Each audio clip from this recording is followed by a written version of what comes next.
জামাতের সাথে ঐক্যবদ্ধ জোটবদ্ধ নির্বাচন করলে অবশ্যই সিট বেশি পেতাম, কোনো সন্দেহ নেই। লেকিন আমরা আদর্শ পরাজিত। আমি নির্বাচনে অংশগ্রহণ করেছি ইসলাম ও দেশের মানবতার খেদমতের জন্য।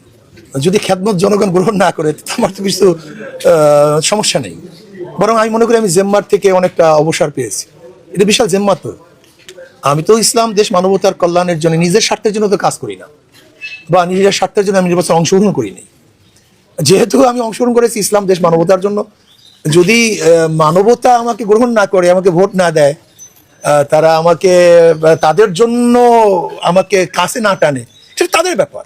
নির্বাচনের আগে এবং রেজাল্টের পরে আমি মিল খুঁজে পাচ্ছি না। তবে আমি মনে করি ইসলাম দেশ মানবতার কল্যাণের জন্য কাজ করতেছি, এখানে আমি হারা জিতা বলতে আমি কিছু মনে করি না। আমি মনে করি আমি সবসময় উইন করতেছি। নির্বাচনের পরে কিছু শৃঙ্খল মানুষ তারা সমস্যার সৃষ্টি করতেছে, মফ সৃষ্টি করতেছে। যেরকম আমাদের শায়েস্তাবাদ, আমাদের মঞ্জিল ফারাজিকে কিছু দুষ্কৃতিকারী বিএনপির তারা তাকে মারধর করছে, আমাদের 3 জন নেতাকর্মীকে মারধর করছে আজকে। মানে ভোট পরবর্তী বিভিন্ন জায়গায় হামলা চালানো হচ্ছে বলে অভিযোগ করছেন। আমি অভিযোগ করছি। আমি বিএনপিকে বলবো স্পষ্ট, বেশি ভালো না, বেশি ভালো না। বিএনপিকে অবশ্যই মনে রাখতে হবে, মানুষ এই জুলুম অত্যাচার থেকে নিরাপত্তা চায়, নিস্তার চায়। যদি কেউ কাউকে সাপোর্টই করতে না পারে তাহলে নির্বাচন কেন? তাহলে আপনারা গণতন্ত্রের কথা বলেন কেন? কেউ তাকে সাপোর্ট করতেই পারে, কিন্তু দেখা যায় আমাকে সাপোর্ট করার কারণে এবং সেখানে হাত পাকা বিজয় হওয়ার কারণে ওই গুন্ডারা ক্ষিপ্ত হয়েছে যে আমরা নেতাকে দেখাতে পারলাম না, আমরা ফার্স্ট হতে পারিনি। এই গুন্ডাতন্ত্র যেন বাংলাদেশে না হয়, এটা আমি জনাব তারেক জিয়াকে অনুরোধ করব। এই গুন্ডাতন্ত্র থেকে বাংলাদেশকে হেফাজত করতে হবে। ইসলাম ও ক্ষমতার সাথে যারা থাকতে চায়, ইসলাম আগে ক্ষমতা পড়ে, ইসলাম ও ক্ষমতার সাথে যারা থাকতে চায়, ইসলামী আন্দোলন বাংলাদেশের সাথে তারা থাকবে, চরমনের সাথে থাকবে। আর যারা ক্ষমতা ইসলামের সাথে থাকতে চায় তারা অন্য কোনো দল করবে। আমরা ইসলামকে প্রায়োরিটি দেবো, ইসলাম আগে তারপর ক্ষমতা, আর কেউ ক্ষমতা আগে ইসলাম পড়ে। কাজে আমি বাংলাদেশের জনগণকে আহ্বান করবো যারা ইসলাম ক্ষমতা চান তারা ইসলামী আন্দোলনে সংযুক্ত হয়। ইনশাআল্লাহ আজকে হোক কালকে হোক আমরা বিজয় হবই হবে। আর যারা ক্ষমতাবাদী ইসলাম চান তারা অন্য কোনো দলে ইনক্লুড হয়ে যান, সংযুক্ত হয়ে যান। আমার নেতা কর্মী সমর্থকরা যে কাজ করছে, যে চেষ্টা, আমাদের কোটি হাজার কোটি টাকা আমাদের বাজেট ছিল না, আমাকে ঠগাবার জন্য কয়েক কোটি শত কোটি টাকা বাজেট ছিল বরিশাল 5 এবং 6-তে।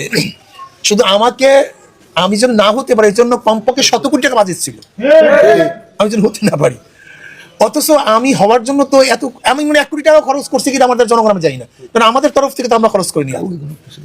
সেখানে জনগণ নিজেদের থেকে নিজেদের হাজার গরিব দুঃখী রিক্সাওয়ালা ভ্যানওয়ালা রিক্সা বন্ধ করে, ভ্যান বন্ধ করে, অনেকেরা আবার ডেলি কর্মচারী, এরা ডেলি কাজ বন্ধ করে, আল্লাহু আকবার, যেভাবে চেষ্টা সাধনা করছে, এদের প্রতিদান দেওয়ার ক্ষমতা আমার নেই। শুধু আমি আল্লাহর কাছে বলবো, আল্লাহ যেন তাদেরকে ভরপুর প্রতিদান করে। আর যারা ইসলাম ও মানবতার জন্য, ইসলামের জন্য, দেশের জন্য, মানবতার জন্য ভোট দিয়েছে, আমি মনে করি এদের চেয়ে দামি, এদের চেয়ে মেধাবী, এদের চেয়ে জ্ঞানী দ্বিতীয় কোনো ভোটার আছে বলে আমি মনে করি না। কারণ এরা স্বার্থর বাহিরে, কেন তারা জানেন যে আমরা জোটের মধ্যে নাই, সেখানে আমরা ক্ষমতায় যেতে পারবো না, এটা তাদের জানা আছে। তারপরে শুধু ইসলামের জন্য একজন আলেমের সেটা প্রশ্ন করতে চাই, আপনারা আপনারা একসাথে জোটবদ্ধভাবেই প্রথমে নেমেছিলেন, সেখান থেকে পরবর্তীতে আসলেন, এখন কি কোনো আসলে মনে হয় যে সেখান থেকে বেরিয়ে আসাটা বা জোটভুক্তভাবে নির্বাচন করলে আরো বেশি আপনারা আসন পেতেন, কোনো কি মনে হয় এই ধরনের কোনো? অবশ্যই জোটভুক্ত নির্বাচনকালে আসন বেশি পেতাম, আদর্শর আমরা বিপর্যয় হতাম, আমাদের আদর্শ জলঞ্জলি হতো। জামাতের সাথে ঐক্যবদ্ধ জোটবদ্ধ নির্বাচন করলে অবশ্যই সিট বেশি পেতাম, কোনো সন্দেহ নেই। লেকিন আমরা আদর্শ পরাজিত হতো।